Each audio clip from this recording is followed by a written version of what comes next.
Yo guys, how's it going? Welcome back to another video on the channel. In today's video, we're going to be talking about UCL Road to the Finals. I know what you guys are thinking, isn't it a little bit too early to start talking about this kind of stuff? And no, it's not. It's always good to get in early. I like a few of the prices for potentially comeback wins, just winning in general. And not to mention, we'll also talk a little bit about the Europa League cards, but I may do a separate video on that because they actually have a whole nother round starting next week. Whereas the Champions League, we're finishing up leg 2 from the round of 16 in the next 2 weeks.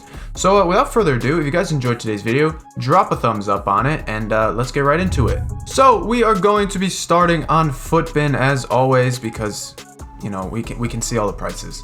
But there are a few cards that I really do like, and you have to keep in mind that a lot of these games have different scores. Now Liverpool, they're up 2-0, whereas, you know, Atletico Madrid, who I really like to see a comeback from, I think they do win against Chelsea in the second leg. I think this is going to be a really interesting card right here is Oblak. We'll just start with it. I think Oblak's a really interesting card, and I think a lot of people are going to get hyped up on him. Now keep in mind, these cards upgrade again if they win the tie. So what's going to happen is if Atletico come back and win the tie, Oblak will end up getting another upgrade, and the same goes with any of those other cards. Even like Salah, like I said, you know, if Liverpool do end up winning the tie, they can even lose the match. If they lose the match 1-0, but they still go through to the next round, Salah will be the one that gets the upgrade.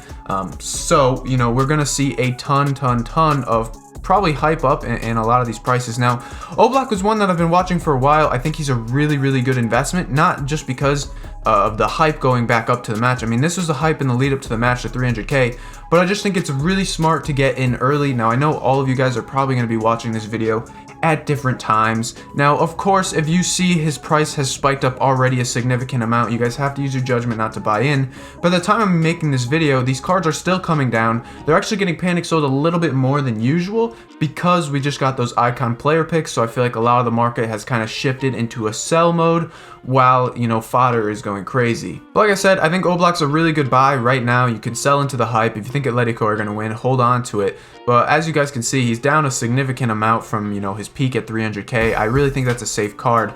And just looking at some of the other cards, we can do the same kind of thing. You know, we do know that Alaba and, you know, Bayern Munich are likely going to get another win. So looking at a card like Alaba, who could potentially go up to 89, we saw a little bit of panic selling actually after the upgrade. So if you can buy around this low point like 550 on Xbox, which you probably could, you know, I think that's a really good shout. And the same goes with literally any of these other cards, guys.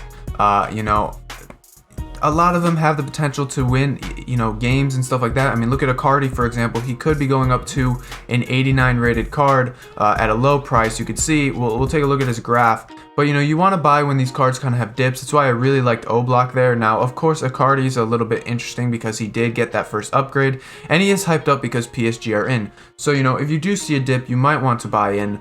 And you know, when you're dealing with cards like that who are up a lot and there's no dips, you know, compare them to other 89 strikers and stuff like that to kind of see. Looking at some of the other cards, you know, a lot of them are pretty high in price just due to the fact that, you know, those guys that won the first legs, they're obviously going to be higher in price. But like, let's take a look at Wijnaldum, for example. Wijnaldum was one who didn't move too much from that first leg.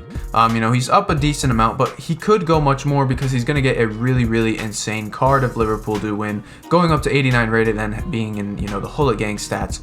So this is a card to watch, and this is one that I would buy again during supply times, you know, on Friday lightning rounds, or even now, like, you know, with Oblak, you could start scaling into a position, it's called, where you slowly start buying more and more for, you know, your transfer list. Now, a few cards I'd probably stay away from are obviously going to be the ones that are super inflated, you know, like Icardi, who's up a lot. Gabriel Jesus is one that's up a ton.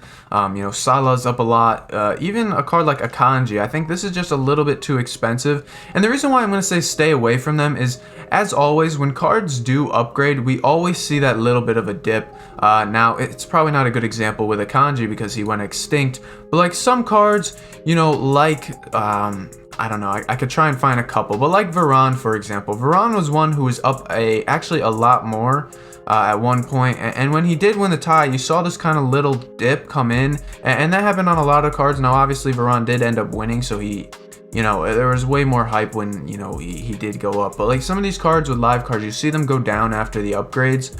And that's why I always say sell in the hype. You know, usually that's right after the game when the upgrade is confirmed.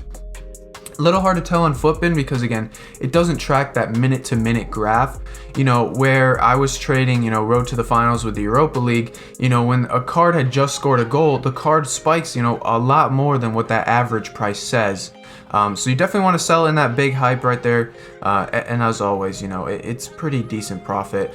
Julian Brandt's one that I do like, actually, because he's actually has really decent stats, and a potential to go up to an 89 would be a really sick card.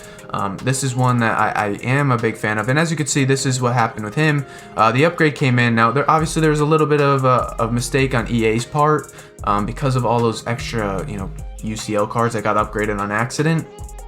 But as you can see, he ended up coming down after his upgrade a little bit. Not a significant amount, but, you know, he still came down a little bit. And that's what I'm saying, is be careful. But Julian Brandt's one I like a lot because I do think Dortmund end up winning. Now keep in mind, some of these guys actually play 2 weeks from now and not next week. So just make sure you guys check the fixture list. You don't want to end up, you know, holding a card for 2 weeks if there's no point to.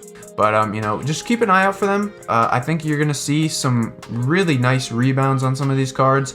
And if you see some wins, they could go crazy. There's a lot of people in Road to the Final trading. Now, quickly, because as you can see on the face cam, the battery's about to die on the camera. But, I wanted to quickly talk about these UCL Man of the Match cards. They will be going out of packs in the next day or so. I do like a few of them. They're pickups. Not really killing Mbappe because he's very expensive. But, you know, some of those cards that are a little bit higher rated, sitting at around discard price, I think are going to do well. Giroud, there's a lot of meme hype around him, it seems. So I feel like he could go up a little bit. But just keep an eye out for those, you know, those UEFA Man of the Matches, because they will move just like the Fanta cards did. In the fact that, you know, there'll be a lot of movement once they do leave packs, so just keep an eye out for that. That pretty much wraps up the video. If you guys enjoyed, please drop a thumbs up. Thank you guys so much for watching. You guys have been insane. Thanks for the support. Till next time, guys. Peace.